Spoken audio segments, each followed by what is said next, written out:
Evet kardeşlerim, hepinize merhaba. Bilen Menen kanalındasınız. Bugün sizlerle birlikte ilginç bir konuyu ele alacağım. Bir YouTube kanalı var. Ajar Vlogs diye. İlk önce Ajar kardeşimin neler yaptığını YouTube'da sizlere anlatayım. Ajar kardeşim Kazak Türkü bir kardeşimiz ve orada Kazakistan'da tanıtıcı videolar çekiyor. Türkiye ve Kazakistan arasında bir köprü oluşturmayı sağlayan videolar çekiyor. O yüzden kendisine saygı duyuyorum. Ajar, Türk-Kürt problemi arasındaki çatışmaya şahit oldum diye bir video paylaşmış. Linkini kanalın açıklama bölümüne koyacağım. Ajar kardeşim ilk öncelikle Kazakistan'dan 2 tane arkadaşını davet etmiş ve bunlar Türkiye'ye gelmiş. Bu iki Kazak Türk'ü kardeşimizin de Kürt kökenli sevgilileri varmış. Ajar kardeşimizin de sevgilisi Türkiye Cumhuriyeti vatandaşı ve bunlar bir araya toplanıyorlar bir mekanda ve Ajar diyor ki gerginlik oldu diyor. Beşimiz böyle zaman geçiriyordu. 2 saat sonra Enes geldi ve burada yani gerginlik başladı. Yani Enes, Ajar'ın erkek arkadaşı ve Kürt kökenli arkadaşlar arasında bir gerginlik oldu diyor. Kendisi bunu ifade ediyor. Biz burada sadece Ajar'ın şahit olduklarını dinleyerek olaya yorum yapabiliriz. Ben de bu şekilde yapacağım. Ajar diyor ki Enes pek hoşnut karşılamadı. Yani benim erkek arkadaşım bu durumu pek hoşnut karşılamadı. Ayrıca Kürt kökenli arkadaşların da Türkleri sevmediğini ifade ettiğini söylüyor. Ama sonra bakıyorum o iki Kürt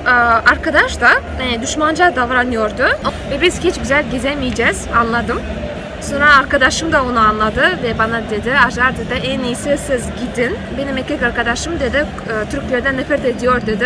O yüzden ben orada üzüldüm tabii. Daha sonra mikrofonu Enes'e uzatıyor. Enes de diyor ki ben Türk milliyetçisiyim. Ben pek hoş karşılamam böyle şeyleri. Olayı size detaylı bir şekilde anlatacağım diyor Enes. Onu da izleriz. Onu da değerlendiririz. Doğduğum günden beri neredeyse kendimi bildiğimden beri bir Türk milliyetçisiyim. Bu olayla ilgili bir video çekeceğim. Şimdi bu problemler dünyanın her yerinde var. Ama şunu bilelim ki bizim tarihimizde hiçbir zaman Kürtlerin tuvaleti ayrılmadı. Kürtler köle olarak çalıştırılmadı. Devletin resmi anayasasında hiçbir zaman ırk belirtip bunlar alt sınıftır diye bir anayasamız olmadı bizim. Ve emperyalist güçler çok üzgünüm ki bazı Kürt kardeşlerimi maşa olarak kullanıyor. Maşa olmayın. Lütfen olmayın. Eğer bu ülkenin vatandaşıysanız, Türkiye Cumhuriyeti vatandaşıysanız anayasaya uymak zorundasınız. Bitti. Burası yol geçen hanı değil. Burası bir devlet. Bu devletin bir anayasası var, kanunu var, hukuku var ve sen de cebinde Türkiye Cumhuriyeti vatandaşı kimliğini taşıyorsan anayasanın her maddesine saygı göstermek, ona uymak zorundasın. Bizim ülkemizde cezalar çok hafif kalıyor. İnsanlar o kadar kolaylıkla suç işleyebiliyorlar ki beni üzüyor. Cezaların ağırlaştırılması gerekiyor. Anayasanın 10. maddesini okuyalım sizlere. Herkes dil, ırk, renk, cinsiyet, siyasi düşünce, felsefi inanç, din, mezhep ve benzeri sebeplerle ayrım gözetilmeksizin kanun önünde eşittir. Bak çok açık. Kanun önünde eşittir ya. Kimseye ayrım yok bu ülkede. Sadece bir kimlik sorunu var bizde. Lütfen bakın gelin bu ülkenin kurucusu, Cumhuriyet'in kurucusu Mustafa Kemal Atatürk'ün milliyetçilik ilkesini hep birlikte okuyalım, inceleyelim. Hep birlikte şimdi inceleyeceğiz. Atatürk'ün milliyetçilik ilkesi şu şekildedir. 800 bin kilometre kare toprak içerisinde aynı kadere, aynı yazgıya, ortak bir çatı altında birleşmeye biz milliyetçilik diyoruz.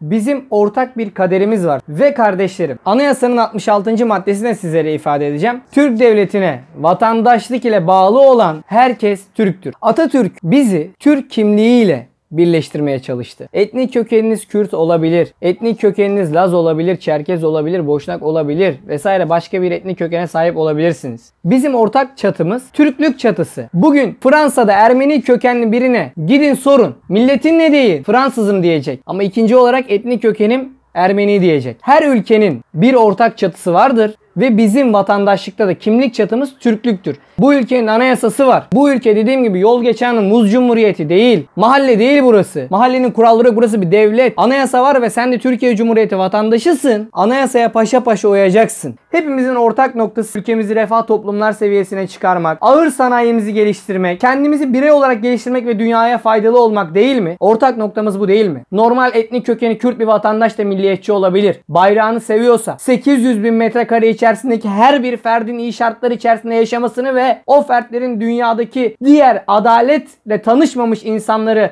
adaletle tanıştırmasını istiyorsa o adam milliyetçidir kardeşim. Milliyetçilik sadece faşistlik değildir. Kafatasçı aşırı faşist tanıdıklarım da var. Beni takip ediyorlar. Konuşuyoruz da kendileriyle. Anayasaya uymuyorsun bak. Türkiye Cumhuriyeti'nin anayasası var. Eğer devletini seviyorsan, bu topraklar içerisinde yaşıyorsan, bu topraklar içerisinde nefes alıyorsan anayasaya uy. İşte Acar kardeşim. Tüm vatandaşlarımız anayasaya uysa ve bu dediğim şekilde hareket etse bu sıkıntılar olmaz. Dedim ya, bazı pislik ülkeler, açık konuşuyorum. Kimsenin sempatizanlığını vesaire başka bir şeyini kazanmayacağım. Emperyalist güçler kendilerini çok iyi biliyorlar. Kimleri maşa olarak kullanmak istediklerini ülkemizde çok iyi biliyorlar. Çok iyi biliyorlar. Lütfen kendi tarihinizdeki pisliklere affedersiniz.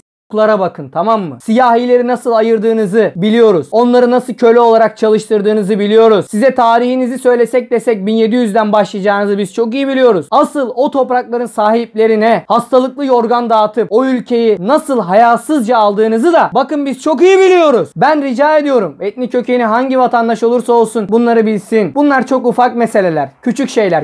Gelin büyük şeylere odaklanalım. Senin benim hakkımı yiyorlar ya. Türkiye sadece dünya ekonomisinin 0.89'unu oluşturuyor. Bunları düşünün. Birbirinize didişmeyin. Elmanın içerisinde savaşıyoruz. Dışarıda bir dünya var. Elmanın içinde kurtçuk gibi birbirimizi yemeye çalışıyoruz. Ya tek başına tüm dünyanın %24 enerjisini kullanan bir akbaba var. Kurtçuk gibi niye birbirimizi yemeye çalışıyoruz? Birleşeceğiz ve bizim hakkımız olanı alacağız. Bizden alınanları alacağız. Bunu yapacağız. Elmanın içindeki kurtçuklar gibi birbirimizi yiyip dışarıdaki akbabalara hiç sesimizi çıkarmıyoruz ama. Dediğim gibi anayasamıza uyacağız. Barış içerisinde yaşayacağız. Bölücülük yapmayacağız. Bu kadar açık ve net söylüyorum. Bu kadar açık ve net konuşuyorum. Bu ülkede herkesin yaşamaya hakkı var. Bu ülkede herkes emek verdi. Ter dök bu toprakları alabilmek için. Kimse safkan değil. Lütfen yapmayın ya. Yapmayın yani, bu kadar ütopik olmayın. Kim etkilenmedi ya kültür değişiminden? Türkiye'de %80'in adı Arapça be. Kim neyden etkilenmedi? Ya lütfen birbirimizi kandırmayalım kardeşlerim. Saygı, barış, nezaket içerisinde, birlikte huzur içerisinde yaşamayı öğrenelim. Elmanın içindeki kurtçuklar gibi birbirimizi yemeyelim. Çünkü elmanın dışında daha büyük parçalarla uğraşan insanlar var. Gelin onlar için bir birleşelim ya. Üzüyor beni, yok Türk-Kürt problemiymiş, oymuş, buymuş. Yapmayın etmeyin. Ya bu meseleleri konuşmayacaktım ama bir yandan da konuşmadan edemiyorum. Daha da bu tür meselelerle ilgilenmek istemiyorum. Ben kendi mesleğimde, radyo, televizyon ve sinema alanında en iyisi olmaya çalışacağım. En iyi şekilde ülkemin gençlerine yararlı olmaya çalışacağım. Benim hedefim bu. Başka bir şeyle işim yok diyorum. Saygı ve sevgiyle hepinizi selamlıyorum. Başınızı ağrıtıysam da özür diliyorum. Sizleri çok seviyorum. Görüşmek dileğiyle.